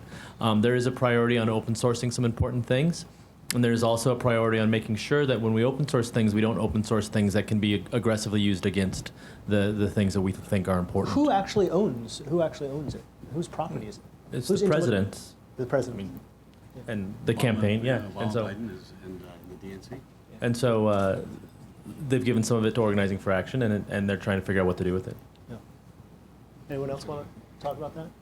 I mean, one of the things you'll hear, and this comes from your Virginia email, is, where do I get all that information that was put out there? Well, back to Dan's point about how the data is set up, voter file information in the Democratic National Committee is all there. So if I talk to a voter when I worked for Barack Obama as a volunteer in Virginia in 2012 or 2008, and I identified somebody as supporting Barack Obama, that's on the Virginia Democratic Party voter file. And so when Terry McAuliffe is running for governor this year, they're going to be able to build a better model of who's likely to support us, because who told us they were voting for Mitt Romney versus who told us they were voting for Barack Obama is going to be very determinative, likely, in who they vote for in the Virginia governor's race. That information is part of a legacy that's being left. What is the other piece of data is on the volunteers and the email, and that's where OFA, that's the data that they currently own, which is who volunteered and who's on our email list, and they'll continue to own that data. Hi, my name is Michael Willey. I was a field manager for the Romney campaign in Cuyahoga County, Cleveland area of Ohio. Tell us a little bit about that. That was educational. You guys, your organization in Ohio was incredible. You had 3 times as many field offices as we did. You kept them open after the 2008 campaign. Romney didn't even open his first one, I think, until March of 2012, maybe, in Ohio, just after the brutal primary. And I wanted to talk about micro-targeting of voters using Facebook and social media and other aspects of the internet. We were using just the traditional outreach methods of calling people and going door to door to try and get early voting done, because in 2008, McCain actually got more people to the polls on election day than Obama, but Obama got so many people to vote early that it didn't matter. So our goal this time was to try and cut that down and get as many people to vote early so we could have some sort of wave on election day. But I think what also we didn't factor in was trying to suppress the vote in Ohio, which was going on, the 3 days before the actual election affected it. So I just wanted to get to my question. With micro-targeting, did you guys use that specifically in the swing states to try and get early voting done? I mean, were you using that more than traditional methods of going door to door, or was it all of the above, really? Yeah, I'll take a start of that, then you guys should talk about this kind of social there. I mean, yeah, obviously we were, we still had a very, very robust early vote program, and one of the things that is sort of, think about the evolution of politics and campaigning is, Karl Rove's famous 72-hour plan. If you run a 72-hour plan in 2012, you're about 30 days late in a place like Ohio, where they started voting 35 days before the election. So for us, it changes everything. You have to be ready earlier, but it also gives you a great amount of time for us to turn people out. And for us on the Democratic side, higher turnout in Ohio tends to favor us. We have a lot of working class voters, a lot of minority voters, a lot of youth voters. Having more opportunities to vote was good for us, and we wanted to maximize that and utilize that every single day. And so we were using, we built an early vote model of who we thought was likely to turn out by mail or who was likely to turn out in person. In Ohio, there's 88 counties, and you vote 1 place per county, which is actually it's not very beneficial to us, because if you have 1 place in Cuyahoga County, where you were, versus 1 place in Ross County, where there's 400,000, 500,000, 600,000 less voters, it's actually not great practice in terms of how you run your elections and why we get such long lines. But anyway, we were building an early vote model, and then therefore, because of this problem with the way that the elections are set up in Ohio, and because there's a Secretary of State who wasn't actually trying to do his job of getting more people to vote, but was doing exactly what the Romney campaign staffer, which I love that he just said that, was actually trying to suppress the vote. There was 9 fewer days of early vote, despite the fact that the court upheld the same laws as 2008. He did everything in his power to make it harder for voters to vote. That's a fact. Given that, we had to go, therefore, build a model of who we could get to vote by mail and do more vote by mail, because we knew we had fewer days. So we were using the same kind of stuff. And then these guys online, and they can talk more about that, we're using other things to figure out how do you take the data we know about who's a likely early voter that we need to target, who otherwise wouldn't turn out, and actually push message to them about where to go vote, how to vote, et cetera. So I'll let you guys talk about that. Do you want? Yeah, go ahead. I mean, I think the thing you're referring to, which Dan's team and Harper's team and Joe's and my team all worked on, so cut in or correct me if I'm wrong. I mean, we built a tool, so, we've got this list of people who we think are either going to vote early or vote on election day. I mean, like you said, it is all of the above, I think, in answer to that one question you asked. And actually overlaid that data with social graph data, so that the John Smith who lives at 123 Main, who's in the van, is the same, John Smith who's on Facebook. And so for our supporters, not just if you liked Barack Obama on Facebook, it takes a higher level level of permissioning than that. But if you actually permissioned our app, we could say, all right, so you've just watched a video about the president's record on jobs. Don't just share that on Facebook. Here are your 10 friends who we think are undecided voters. Share it with them. And by the way, we've ordered them in Colorado first, and then New Hampshire, and then Florida, and then Ohio, and down the line.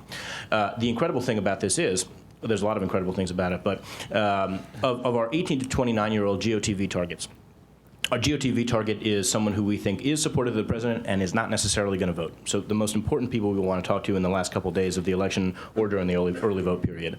50% of them we can't reach by phone. So Jeremy, had this gigantic volunteer army. It could have been twice the size, and we still can't reach these people by phone. They don't have a number in the voter file. 85% of them are a friend of Barack Obama on Facebook and can be reached using this tool.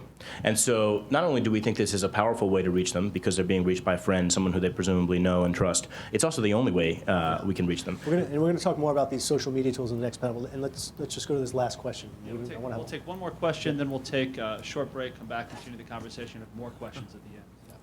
I want to do a whole thing. All of my questions were kind of answered as I was standing there waiting in line, but I think I have one more that might be new. As you talked about being able to run all these tests using not necessarily just the voter file, but the information that you were collecting day after day through the behaviors that you were observing. At what point within the campaign does that science sort of trump the polling science, and looking forward, the harder and harder it gets to run sort of landline surveys and sort of reaching people in these traditional methods.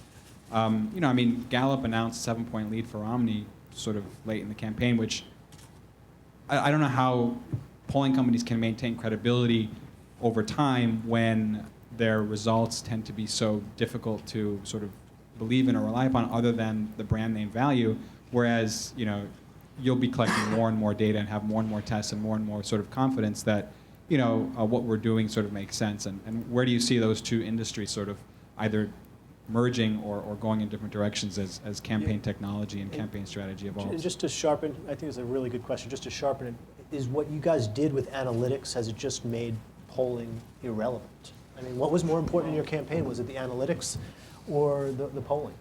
I think we had a balance of we had... That's a very diplomatic answer.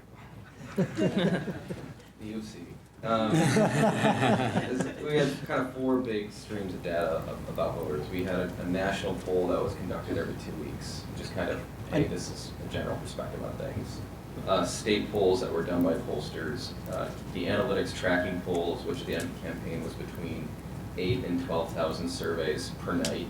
And then we had the models, which were being continually redone with the purpose on kind of figuring out, providing individual propensity scores at the individual level.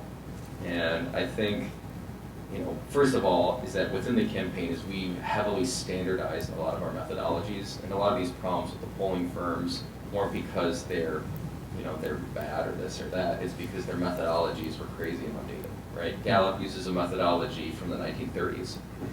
A lot of things have changed since the 1930s. But across our pollsters, we had kind of a vigorous discussion and frankly a vigorous debate for months and months and months about what our methodology was going to be and how we were going to tie that methodology to a projected electorate that we thought was reasonable. And I think we accomplished that, and because of that, we were able to kind of work together across those 2 different data points to build a better campaign. Brian, can I just throw in one other thing? Yeah, go ahead, Larry. There's a misunderstanding about polling. It's mainly perpetrated by these public polls.